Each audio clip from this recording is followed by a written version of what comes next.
Hello everyone, my name is Divya Singh and I work as assistant professor in the Department of Botany, Maitre College. I have prepared this small presentation as the part of the assignment which was given to all the participants pursuing the FTP course on online teaching and learning. So in this presentation, I'll be exposing you all on the different stages which are there in the life cycle of a fungus. The fungus that I have chosen is a common fungus, very common fungus. You all must have seen the fungus growing very commonly on a piece of bread, stale bread, and that is why it is commonly known as the bread mold, and it belongs to family Zygomycetes. So this is a piece of bread which is a very favorable substratum for the growth of Rhizopus on it. Rhizopus is a saprophytic fungus which is seen growing on a piece of bread very commonly, as you can see in the image.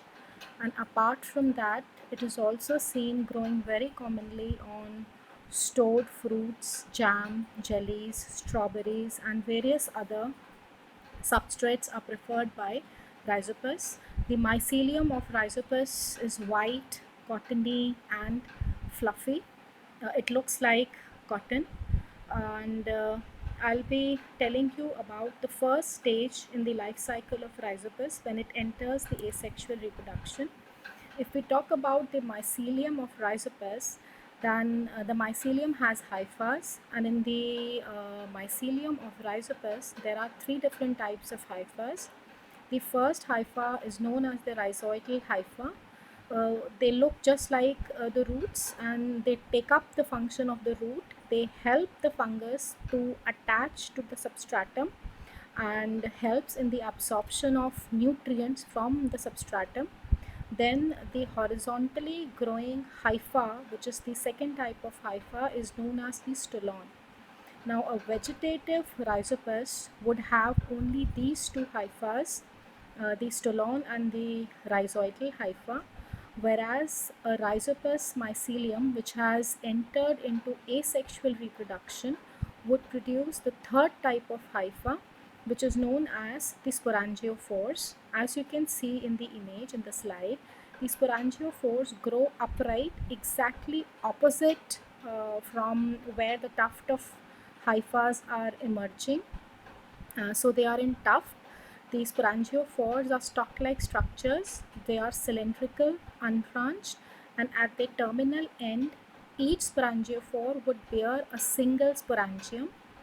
Uh, the sporangium is a rounded structure which has a central sterile portion which is known as columella, and after the columella you have the spore sac, and in the spore sac there are present large number of tiny black non-motile sooty spores which are known as the sporangiospores.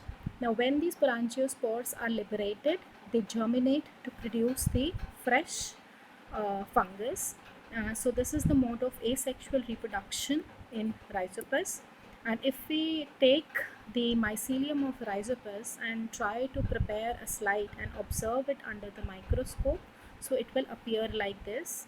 So in these slides, you can see the sporangium and the sporangiophore, and the rest of the portion of the hypha is all meshy, and you cannot really see the other parts. Now this is about the sexual reproduction in Rhizopus, which is better known as the gametangial copulation.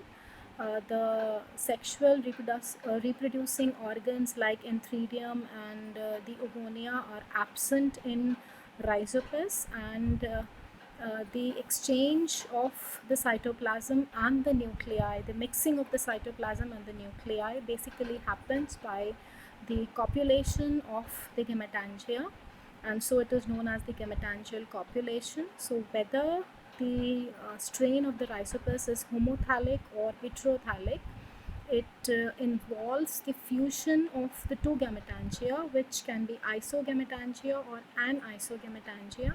And as the two gametangia grow close to each other, they fuse. The wall, they come in contact, and the wall between them dissolves, and with this it leads to the mixing of the cytoplasm and the nuclei, and the structure which is known as the zygospore then is developed, and you can see that the gametangia still remain attached to the zygospore, and later on they perish and the zygospores still remain there. Now zygospore is a structure which is very inert. It has a thick wall. The multi-layered wall is there, which is very thick, and the outer wall is very warty. It is very uneven. You can see that on the right side of the slide, on the right hand side picture, you can see that this is the microscopic image where you can see the warty or the rough surface of the zygospore, and the gametangias are still attached, and rest you can see the portions of hypha. And on the left side is the image which is showing the various steps which are involved in gametangial copulation, and later on the zygospore with at the time of germination it germinates by producing a germ tube which is known as progametangia, and at the tip it bears the structure which is known as germ sporangium, which bears large number of spores which help in the the production of the same kind. So this was a very small attempt where I have tried to explain and show you the images of the various stages which are there in the life cycle of Rhizopus, and with this I would like to end. Thank you so much for your patient hearing.